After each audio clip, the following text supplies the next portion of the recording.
ஜாதக கத்துட்டு எடுத்தோம்னா எல்லாமே நல்லா இருக்கும், ஆனா குழந்தை பாக்கியம் இல்லாம இருக்கும். எல்லாமே நல்லா இருக்கும், கல்யாணம் ஆகாம இருக்கும். இதுக்கு மெயின் காரணம் பாத்தீங்கன்னா இந்த பித்ரு தோஷம், பித்ரு சாபம்.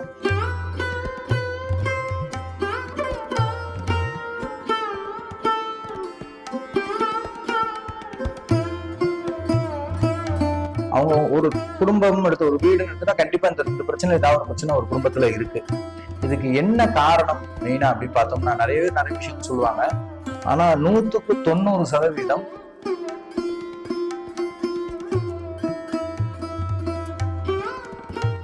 அமாவாசைகள்ல திதி கொடுக்கறது ரொம்ப விசேஷம் முன்னோர்களுக்கு.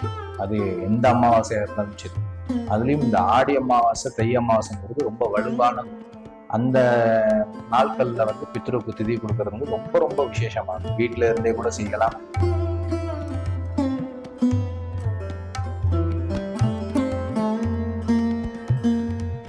இப்போ நம்ம முன்னோர்களுக்கு செய்ய வேண்டியதை நம்ம அப்பா, இப்போ தாத்தா இருந்தாரு, தாத்தா செஞ்சுட்டு இருந்தாரு. இப்போ தாத்தா போயிட்டாரு, அப்பா செய்யாம அவர் உடல்நல குறைவா இருக்கு, இல்லாட்டினா ஏதோ ஒரு காரணம் செய்யாம இருக்காருன்னா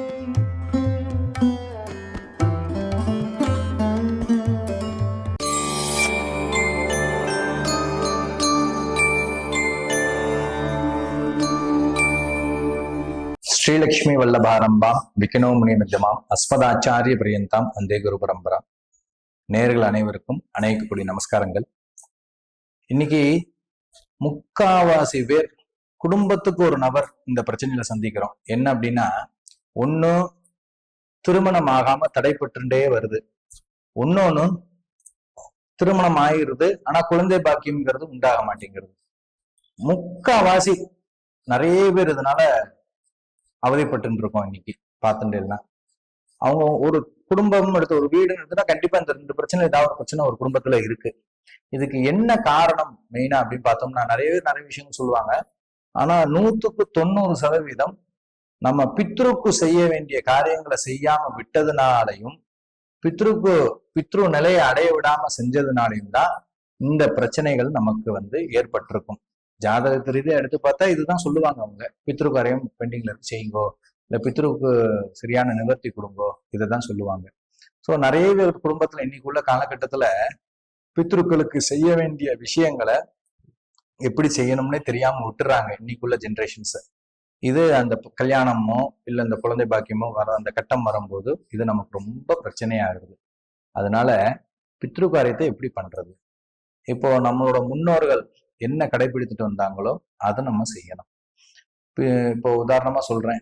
இப்போ தாத்தா பாட்டி இருந்தாங்க, தாத்தா வந்து இப்போ தவறிட்டார் அப்படின்னா, தாத்தா இருந்துட்டு இருக்கிற வரைக்கும் தாத்தாவோட அப்பாவுக்கு பித்ருக்குள்ள மாசம் அந்த அமாவாசை போல திதி கொடுப்பாங்க. சில பேர் வருஷாந்திர திதி, அவங்க போன சமயத்துல இருக்கக்கூடிய திதி கொடுப்பாங்க. அது அந்தந்த குடும்பத்துக்கு என்ன வழக்கமோ அந்த வழக்க பிரகாரம் ஃபாலோ பண்ணி, இப்போ உங்க தாத்தா போகும்போது உங்க அப்பா பண்ணிட்டு இருக்காரு அப்படின்னா அப்பா காலத்துக்கு பிறகு நம்ம பண்ணணும். இப்போ அப்பா பண்ணாட்டினா கூட நீங்க சொல்லி அப்பாவை பண்ண சொல்லணும். இந்த முறையை வலியுறுத்தணும். நம்ம பெரியவங்க என்ன பண்ணாங்களோ சமயத்துல அவங்க ஒரு வெக்தினால கூட பண்ணாம விட்டுருக்கலாம். அப்படி விடும்போதுதான் இந்த பிரச்சனைகளே உருவாகும். நமக்கு வந்து அன்னைக்கு செஞ்சது இன்னைக்கு நமக்கு நடக்கும். பித்ரு வந்து திருப்தியா இல்லைன்னா கண்டிப்பா இந்த பிரச்சனைகள் கல்யாண தாமதமும் இந்த குழந்தை பாக்கியத்துல தாமதமும் ஏற்படும். குழந்தை பாக்கியம் இல்லாம இருக்காது, கண்டிப்பா இருக்கும். இப்ப இந்த பித்ருக்கு என்ன செய்வாங்க அப்படின்னா, முக்காவாசி பேர் வந்து மாசம் திதி கொடுப்பாங்க. சில பேர் வந்து அமாவாசை தோறும் தர்ப்பணம் பண்ணுவாங்க, இந்த விஷயங்கள்லாம் செய்வாங்க. சில பேர் வருஷாந்திரத்துல அவங்க போன திதி அன்னைக்கு எங்கேயாவது கொண்டு போய் ஒரு புண்ணிய ஸ்தலங்கள், அதாவது தீர்த்தம், புண்ணிய நதிகள் ஓடுற இடத்துல தர்ப்பணம் செஞ்சுட்டு வருவாங்க. சில பேர் ஆடி அமாவாசை, தை அமாவாசைக்கு தர்ப்பணம் செய்வாங்க. இப்போ இந்த உங்க குடும்பத்துல என்ன வழக்கம்ங்கிறத கேட்டு உங்க குடும்பத்துல முன்னோர்கள் எப்படி கடைபிடித்துட்டு வந்தாங்களோ அதை நீங்க செய்ய ஆரம்பிங்க. இப்போ வர காலங்கள்ல இருந்து அதை செய்யும் பொழுது கண்டிப்பாக உங்களுக்கு இந்த பிரச்சனைகள்ல இருந்து நிவர்த்தி உண்டு. பித்ருகள் நிம்மதியா பித்ருஸ்தானத்தை அடைஞ்சு இருந்தாதான் நம்ம நிம்மதியா இருக்க முடியும். ஏன்னா நம்மளோட வாழ்ந்தவங்க தான், நம்ம முன்னோர்கள் தான் பித்ரு அப்படிங்கிறாங்க. பித்ரு நிலையை அடைய வைக்கணும் அவங்கள. அப்ப அதுக்கு இந்த தர்ப்பணங்கள், இந்த காரியங்கள் அவங்களுக்கு செய்ய வேண்டிய இதெல்லாம் செய்யும் பொழுது உங்களுக்கு அது வந்து ஏற்படுறது. இப்போ அதே போல இப்போ ஒருத்தவங்க போயிடுறாங்க, உங்க கம்யூனிட்டியில உங்களோட பழக்க வழக்க நெறிமுறைகள் படி அவங்களுக்கு செய்ய வேண்டிய தகன காரியங்கள்ல இருந்து ஆரம்பிச்சு அந்த கர்மாதி காரியங்கள்லாம் சொல்லுவோம் இல்லையா, அதெல்லாம் நீங்க செய்யணும். சரியான முறையில செய்யாம இன்னைக்குள்ள காலகட்டத்துக்கு நிறைய பேர் விட்டுறோம். அப்படி செய்யக்கூடாது. கண்டிப்பான முறையில உங்க பெரியவங்களை கூப்பிட்டு வச்சுட்டு அவங்கள்ட்ட கேட்டு அதை கத்துக்கணும், அதை செய்யணும். அதை கண்டிப்பான முறையில செஞ்சாதான் அந்த நிலைக்கு அவங்க அடைவாங்க. இப்போ நம்ம முன்னோர்களுக்கு செய்ய வேண்டியதை நம்ம அப்பா, இப்போ தாத்தா இருந்தாரு, தாத்தா செஞ்சுட்டு இருந்தாரு, இப்போ தாத்தா போயிட்டாரு, அப்பா செய்யாம அவர் உடல்நல குறைவா இருக்கு, இல்லாட்டினா ஏதோ ஒரு காரணம் செய்யாம இருக்காருன்னா கொஞ்சம் நீங்க ஹெல்ப் பண்ணி அவரை செய்ய வச்சிருங்க, அதை பூஸ்டப் பண்ணுங்க. அண்ணாதான் அது வந்து நிவர்த்தி ஆகும். அமாவாசைகள்ல திதி கொடுக்கறது ரொம்ப விசேஷம் முன்னோர்களுக்கு. அது எந்த அமாவாசையா இருந்தாலும் சரி. அதுலயும் இந்த ஆடி அமாவாசை, தை அமாவாசைங்கிறது ரொம்ப வலுவானது. அந்த நாட்கள்ல வந்து பித்ருக்கு திதி கொடுக்கறது வந்து ரொம்ப ரொம்ப விசேஷமானது. வீட்டுல இருந்தே கூட செய்யலாம். இல்ல வருஷாந்திரம் நியாயமா முறையா என்ன அப்படின்னா, இப்போ இந்த ஒரு மாசத்துல இந்த திதியில வந்து அவங்க போயிட்டாங்க அப்படின்னா, அதே மாசம் அதே திதி சுக்லபட்ச திதியா கிருஷ்ணபட்ச திதி, அதாவது அமாவாசையிலிருந்து பௌர்ணமி வரைக்கும் இருக்கக்கூடிய 15 நாள் வந்து சுக்லபட்சம் சொல்றது. பௌர்ணமியிலிருந்து அமாவாசை வரைக்கும் இருக்கக்கூடிய கிருஷ்ணபட்சம் சொல்றது இந்த 15 நாள். அமாவாசையில இருந்து, அதாவது பௌர்ணமியிலிருந்து அமாவாசை வரைக்கும் உள்ள இந்த 15 நாட்கள் கிருஷ்ணபட்சம், தேய்பிரன்னு சொல்லுவோம். இந்த 15 நாளையும் இந்த திதிகள் ஒன்று போல வரும். பிரதமையில ஆரம்பிச்சு சதுர்தசி வரைக்கும். அப்போ எந்த திதியில வளர்பிற திதியா தேய்பிற திதியாங்கிறத பார்த்து வச்சுட்டு அடுத்த வருடம் அதே மாதம் அந்த திதி வளர்பிற திதியில வந்தாலோ தேய்பிற திதியில எதுல வருதோ, எந்த திதியில அவங்க போயிருந்தாங்களோ அந்த திதியில நீங்க உங்க சம்பிரதாய பிரகாரம் அவங்களுக்கு திவசம், அதாவது ஸ்ராத்தம் சொல்லுவோம் சம்ஸ்கிருதத்துல, தமிழ்ல வந்து திவசம் அப்படின்னு சொல்றோம் இல்லையா, அதை நீங்க செய்யணும். வீட்டுல செஞ்சாலும் சரி, இல்ல உங்க குல வழக்கப்படி ஏதாவது நதிக்கரைகள்ல, புண்ணிய நதிக்கரைகள்ல போய் செஞ்சாலும் சரி, அதை முறையா செய்யணும். செஞ்சாதான் உங்களுக்கு இந்த மாதிரி கஷ்டங்கள் வராது, இந்த பிரச்சனைகள் உருவாகாது. ஜாதக கத்துட்டு எடுத்தோம்னா எல்லாமே நல்லா இருக்கும், ஆனா குழந்தை பாக்கியம் இல்லாம இருக்கும். எல்லாமே நல்லா இருக்கும், கல்யாணம் ஆகாம இருக்கும். இதுக்கு மெயின் காரணம் பாத்தீங்கன்னா இந்த பித்ரு தோஷம், பித்ரு சாபம். பித்ரு தோஷம்ங்கிறது வந்து நம்ம அவங்களுக்கு செய்யாம இருக்கக்கூடிய கடமைகளை வந்து தவிர்க்கிறதுனால ஏற்படக்கூடியது பித்ரு தோஷம்.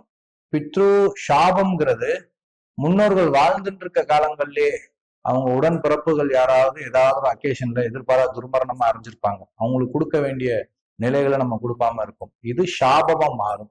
அது அந்த காலத்துல ரொம்ப தீவிரமாவே இதெல்லாம் ஃபாலோ பண்ணிட்டு இருந்தாங்க. காலங்கள் மாற மாற மாற ஜெனட்டிக் கேப்ஸ், இன்னைக்கு உள்ள ஜென்ரேஷன்ஸ் வந்து இதுக்கு முக்கியத்துவம் கொடுக்கறது இல்லை. அதனாலே பல பிரச்சனைகள் நமக்கு வீட்டுக்குள்ள உண்டாருது. அதனால இந்த பித்ரு காரியங்களை செஞ்சுட்டாலே நமக்கு போதுமானது. அதையும் தாண்டி சில புண்ணிய கஷேத்திரங்கள்லாம் இருக்கு. உதாரணத்துக்கு பொதுவாவே எடுத்துக்கிட்டோம்னா குலதெய்வம் ஃபர்ஸ்ட், ஒவ்வொருத்தருக்கும் குலதெய்வம் ஃபர்ஸ்ட், இஷ்ட தெய்வம் அடுத்தது. இதுக்கு அடுத்தபடியா இந்த கல்யாணம் பிராப்தம் ஏற்படணும் அப்படின்னா ஒவ்வொரு கஷேத்திரத்துல இருக்கக்கூடிய தாயாரையும் போய் சேவிக்கலாம். இது எந்த கோவிலா இருந்தாலும் சரி. கல்யாணத்துக்கு அதிபதி அந்த தாயார், மகாலட்சுமியோட சுரூபம், அவளோட அனுகிரகம் இருந்துட்டா உடனே கல்யாணம் நடந்துடும். இந்த பித்ரு காரியங்களும் சரியா செஞ்சுட்டு இருக்கோம் அப்படின்னா தாயாரை போய் முறையா வழிபடுங்க. ஒவ்வொரு கோவிலையும் நீங்க இருக்கக்கூடிய பக்கத்துல இருக்க கோவிலே போய் வழிபடுங்க. இந்த கோவில் போனா அந்த கோவில் போனோங்கிறது அப்பாற்பட்டது. அதுக்கப்புறம் ஃபர்ஸ்ட் உங்க வீட்டுக்கு பக்கத்துல இருக்கக்கூடிய எந்த கோவில் இருக்கோ, அங்க ஒரு மகாலட்சுமி இருக்கா, அம்பாள் சன்னதி இருக்கு அப்படின்னா முதல்ல அவளை போய் செய்வீங்க, மனசால பிரார்த்தனை பண்ணுங்க, கண்டிப்பா அது நிறைவேறும். அதே போல சந்தான பிராப்தத்துக்கு வேணுகோபாலனை சேவிக்கிறது, கிருஷ்ணரை வந்து சேவிக்கிறது, இது வந்து ரொம்ப ரொம்ப ரொம்ப உத்தமமான விஷயம், குழந்தை பாக்கியத்துக்கு உண்டானது. ஆகையால இந்த பித்ருக்கு செய்ய வேண்டிய காரியங்களை முறையாக செஞ்சு எந்தவித தோஷமும் இல்லாம இந்த 2 விஷயங்களிலும், கல்யாண பிராப்தத்துல இருந்தும் குழந்தை பாக்கியம் இல்லாம இருக்கிறவங்களும் பயனடையுமாறு கேட்டுக்கொள்கிறேன். நன்றி, நமஸ்காரம்.